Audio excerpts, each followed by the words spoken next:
Aray ko. Aray ko, be. Aray ko. Ayan. Yo, yo, yo guys. Check. Kamusta mga idol? At ayan na nga, aray ko, be, ang nangyari sa atin kaninang umaga. Actually, ngayon lang, madaling araw. Mga loads, ang lakas pa lang ang over ko.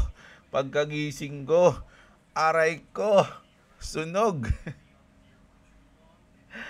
Hindi pa nga nag-stop loss. Oh my God, aray ko. Ubos tayo mga idol, no? So, grabe. Ano nangyari? Ha? So, ilalabas na ba natin? Ano bang itsura nyo ngayon, mga lods, no? Ilabas na ba natin ang camel? Grabe naman, aray ko. Ito na ang itsura ng ating portfolio.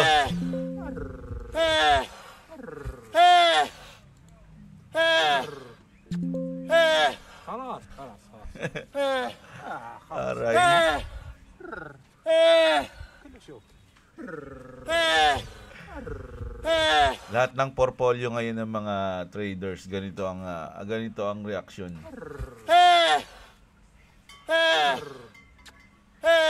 خلاص خلاص خلاص Lalo na yung mga natulog ng walang stop loss.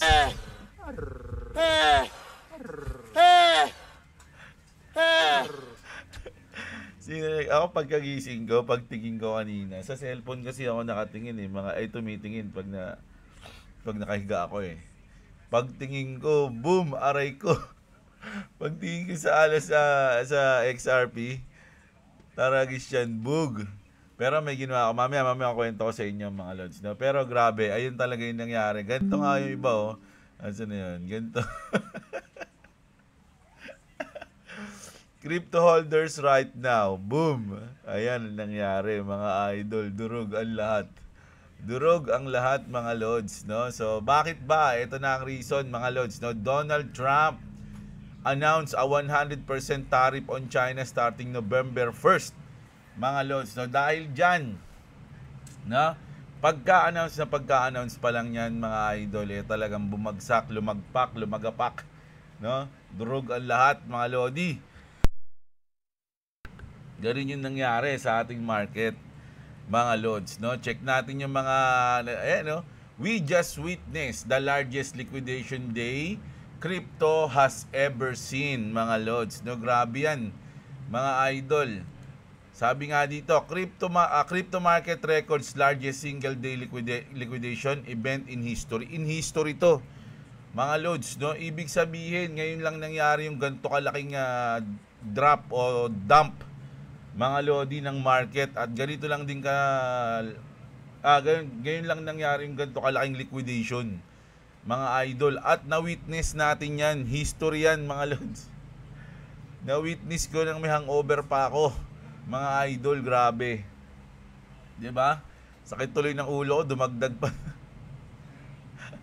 Ayan, tingnan niyo dito mga lodi, yung COVID crash, tandaan niyo yung COVID crash, 1.2 billion in liquidation lang yun. Yung FTX crash naman mga lodi, sila Sam Bankman-Fried, 1.6 billion liquidation. Tignan nyo naman yung nangyari ngayong araw mga lodi, 19.16 billion in liquidation. The biggest, sabi nga ni mga gago, biggest, di ba? Liquidation event in history of crypto and almost 20x bigger than the COVID crash of March 2020. Ganun katindi. Mga idol, yung nangyari. Na-witness natin ngayong araw, mga idol. Kasama ka ba? Kasama ka ba? I-comment mo kung magkano nadurog sa iyong puso. Mga idol. No, grabe. So, ang sakit nito. Sabi nga natin, sobrang sakit mga idol, no, nang nangyari ngayong araw. Ang ganda ng umaga natin, nakakadurog ng Sobra, no? Grabe, tignan nyo naman yung XRP. Mga lods, no, dito ako inaabot, mga lods, nasa 1 minute kasi tayo. Dito pa lang wala na eh. Na ako eh, kasi kasi dati di ako nag-position, nagiinom ako tapos nag-position ako.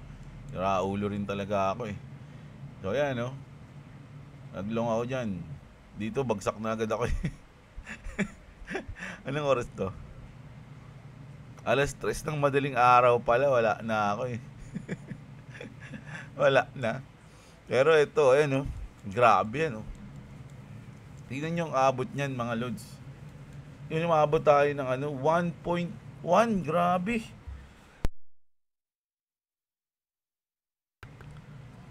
1.1. Wala na, naghihilik na ako nito mga oras na to mga lodi. 1.1. Durog tayo. Ang laki ng na-liquidate dyan mga lodi. Sino nakabili? Mga idol.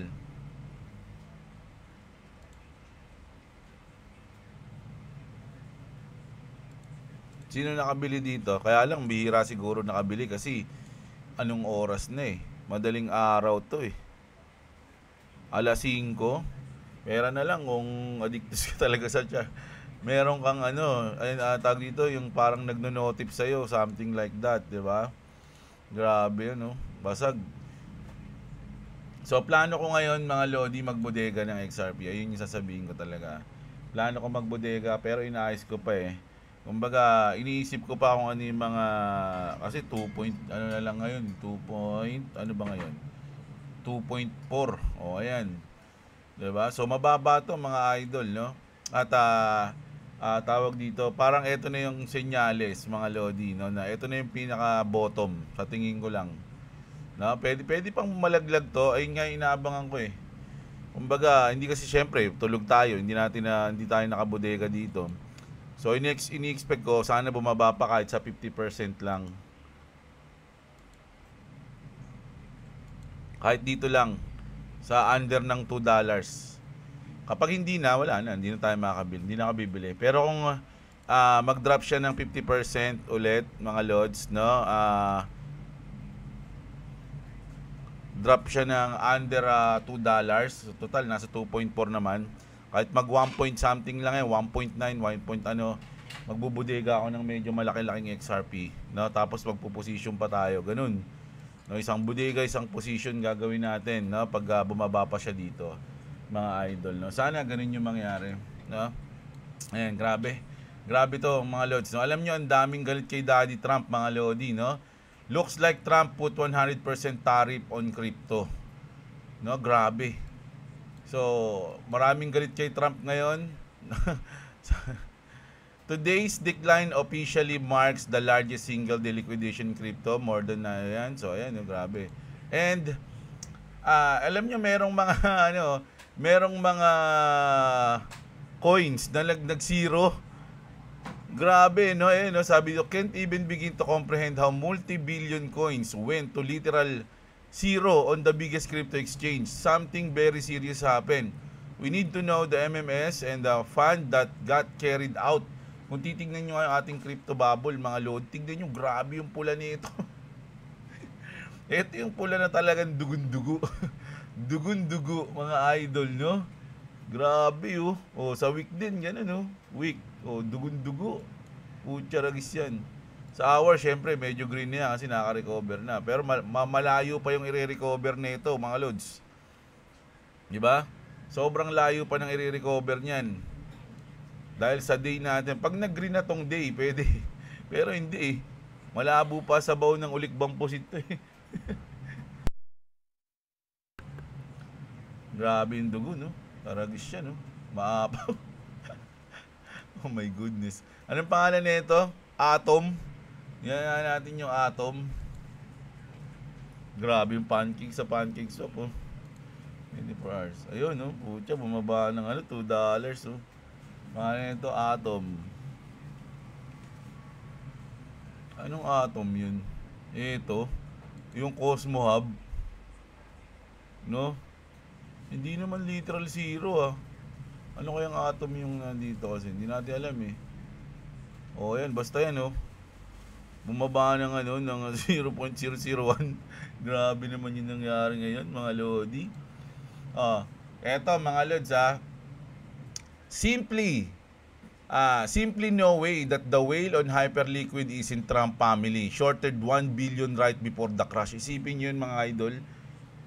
Nag-short ng 1 billion, mga lodi, bago mag-announce si Trump.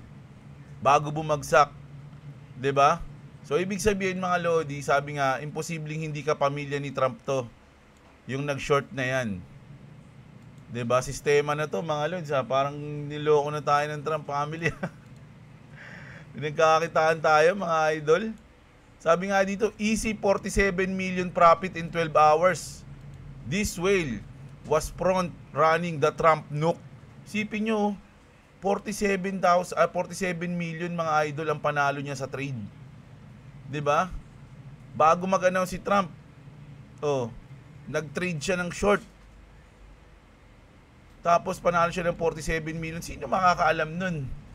'Di ba na mag-a-announce si Trump ng ganun? Kung normal ka lang na trader, malalaman mo ba 'yon? Syempre hindi, insider 'to mga idol. Maski nga mga crypto exchange, baka hindi alam 'yun eh. Kaya nga sabi niya, hindi siya naniniwala na hindi pamilya ni Trump yan, mga idol. Sa tingin nyo, pag ganito yung ginagawa, mga idol, may mananagot kaya sila sa ganito? Kasi sobrang laki niyan, mga idol, 19 billion yung na-liquidate sa loob lang ng ilang oras dahil sa kanila. Di ba? Kaya nga sabi dito, someone just opened a Bitcoin short 30 minutes before Trump's tariff announcement and just closed it with 88 million profit. He opened this account today. Sabi ngayon ni John Deaton, kilala niyo to si John Deaton, ito yung abogado to ata mga lods eh. Ayan crypto law. Ayan Sabi mismo ni John Deaton, if true, this needs to be investigated. 'Di ba? Sobrang manipulation to mga lodi, parang ngayon lang nangyari to sa history ng crypto, parang nangyari sa Pilipinas, yung ngayon lang nangyari yung sobrang korupsyon sa Pilipinas. Dito ngayon din nangyari yung sobrang manipulation. Mga idol, anong gagawin natin yan? Mag-welga na tayo. Ngayon ang buhay to. So ayan, di ba? Kailangan na imbestigahan to mga lord. Sabi nga dito, Trump should actually be jailed for this. Straight to prison, no trial. Oh my goodness, man. This is crypto, mga idol, no? Tandaan nyo, crypto to. Ganito ka volatile. No? May nananalo, may natatalo.